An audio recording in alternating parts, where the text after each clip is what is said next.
Em 12 de julho do ano 2000, a polícia do Rio de Janeiro matou asfixiado Sandro Barbosa do Nascimento, um jovem que teria sequestrado um ônibus e feito 10 reféns. O que pouco se sabe é sobre a trajetória desse jovem até o momento da sua morte. Bem-vindos!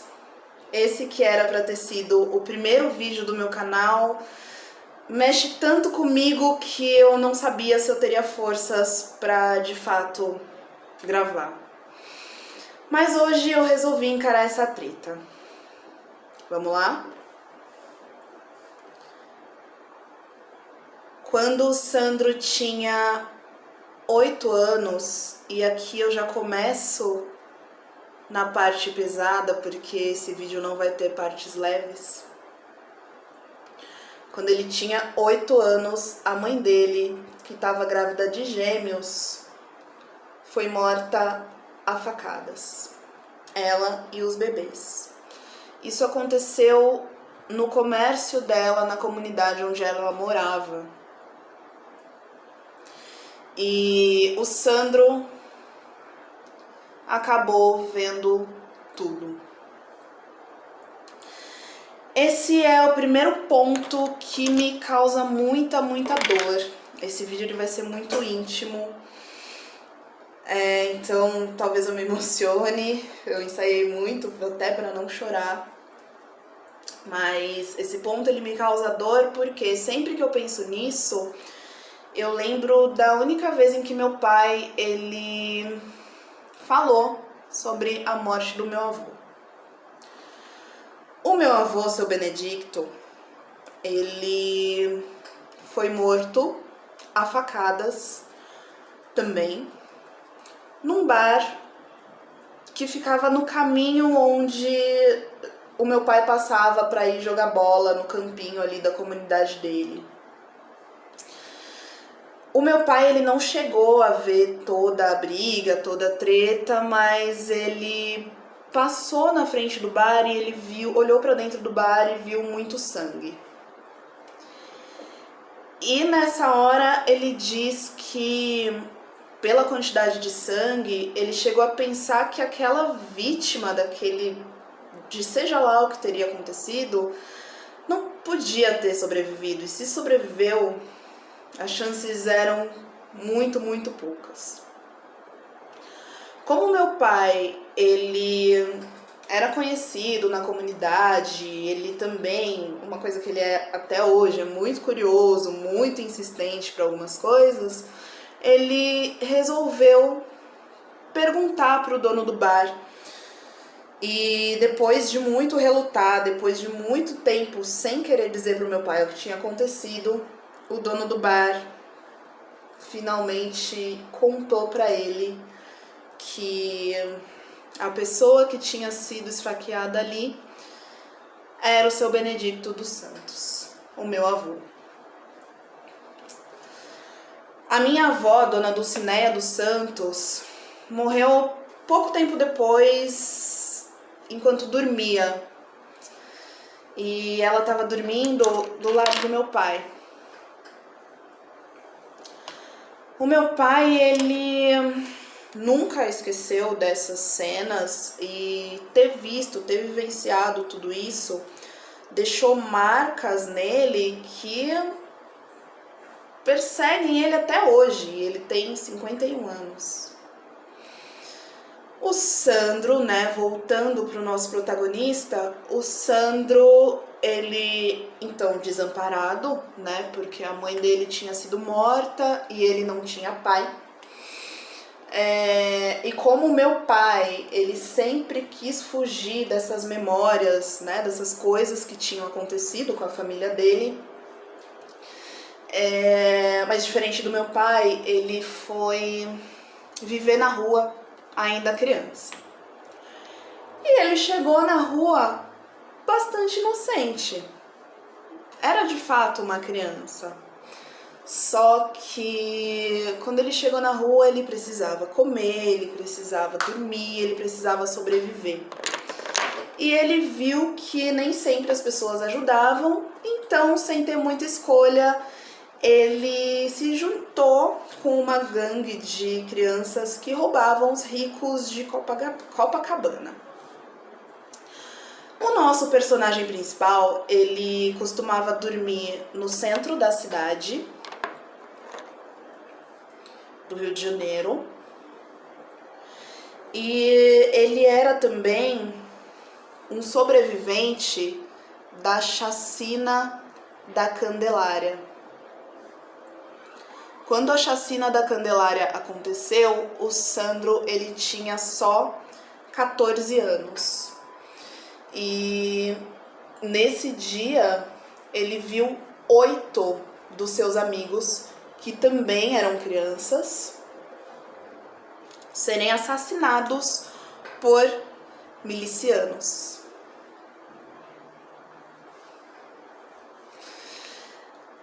O Sandro ele também passou pela prisão por várias vezes desde criança, tendo resistido às torturas do Estado. Ele foi espancado por mais vezes do que a gente pode imaginar que seja possível e foi punido de forma perversa, mesmo quando ele era só uma criança. O Sandro, ou Mancha, como ele era conhecido pelos amigos dele, morava na rua desde muito pequeno. Mas durante o sequestro do ônibus 174, a polícia, ao negociar com ele os reféns, não sabia e também não quis saber o nome verdadeiro do Sandro, ou a origem dele, ou o estado psicológico dele, o que seria ali extremamente importante para seguir uma negociação e garantir também a segurança dos reféns. Para a polícia, o Sandro ele se chamava Sérgio, um nome que inclusive teria sido escolhido ali por um dos policiais que compunham aquela operação. O sequestro do ônibus 174, ele começou quando um dos passageiros percebeu a presença do Sandro e percebeu também que o Sandro estava armado. Tendo percebido isso, passando na frente de uma viatura da polícia, né, quando o ônibus passou na frente da viatura da polícia, esse passageiro sinalizou a polícia. A polícia interceptou o ônibus e então o Sandro fez os passageiros de reféns, né, os que sobraram dentro do ônibus, porque muitos desceram do ônibus, pularam pela janela, saíram pela porta traseira do ônibus. E dos que sobraram lá, o Sandro chegou até a liberar um dos reféns, que era um estudante. O Sandro notou que ele era um estudante, olhou para ele e disse o seguinte: Você é estudante, não é? Então você deve estar atrasado, é melhor você ir. Desce, abre a porta do ônibus, desce e quando você estiver lá fora você fecha a porta, tá? Aí o cara desceu. Tem imagens dele, inclusive, no link que eu vou deixar no final.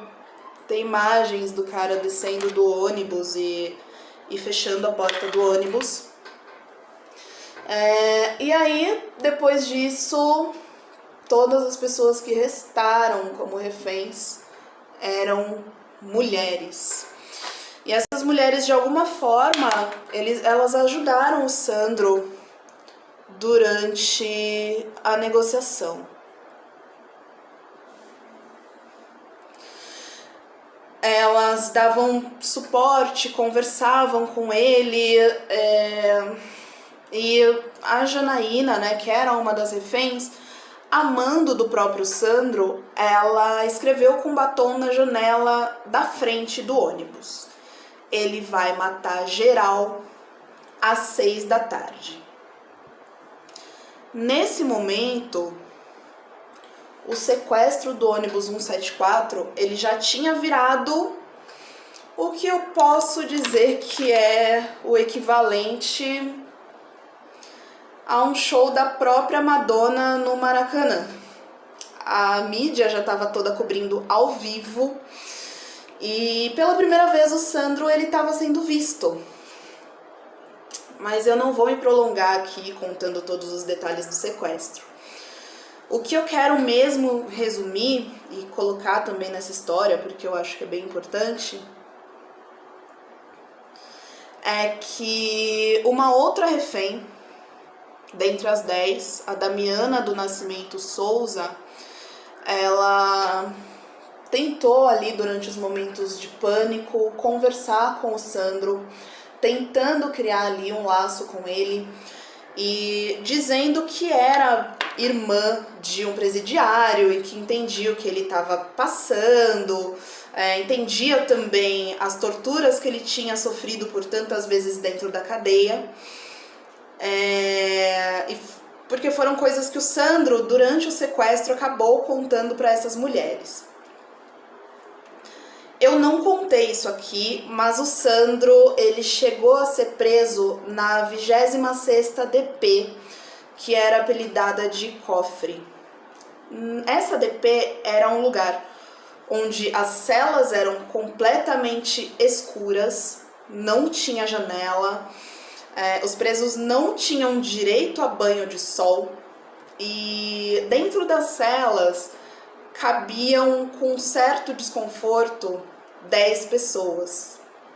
Mas na cela onde o Sandro ficou, tinha 40 pessoas. Para conseguir sobreviver e respirar, as pessoas elas ficavam penduradas em cordas e em redes que elas penduravam na própria cela. A Damiana, que é a mulher que estava conversando com o Sandro, durante o sequestro, por conta de todo o estresse, né, que ela estava passando, ela já era uma pessoa que tinha problemas de saúde, ela sofreu um AVC. E aí, passando mal, ela também foi liberada pelo Sandro. Em um dos momentos do sequestro, o Sandro, ele até chegou a colocar a cara para fora, com a arma na cabeça de uma das reféns, e dizer que se a polícia tinha conseguido ser tão perversa, ele também não estava para brincadeira. Ele dizia isso se referindo ao massacre da Candelária, que ele tinha assistido de perto. Mas o Sandro, ali durante aquele sequestro, ele conversava com as reféns, a polícia, lógico, não estava ouvindo, né? Ele conversava com as reféns para eles fazerem um tipo de teatro. E ele dizia que o que ele queria não era matar ninguém, ele só queria sair dali. A coisa tinha fugido de controle.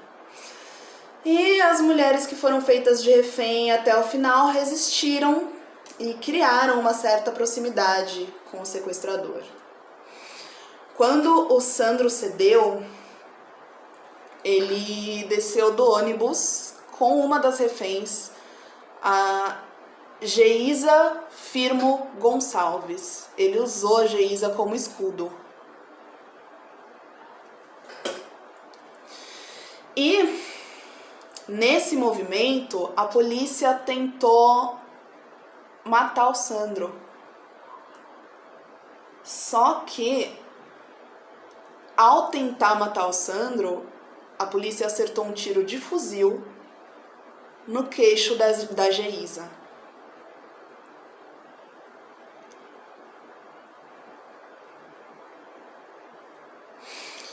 Quando a polícia efetuou esse disparo, o Sandro caiu no chão e acabou disparando mais 2 tiros de 38 nas costas da Geisa. E aí, quando tudo isso aconteceu, ele foi imobilizado.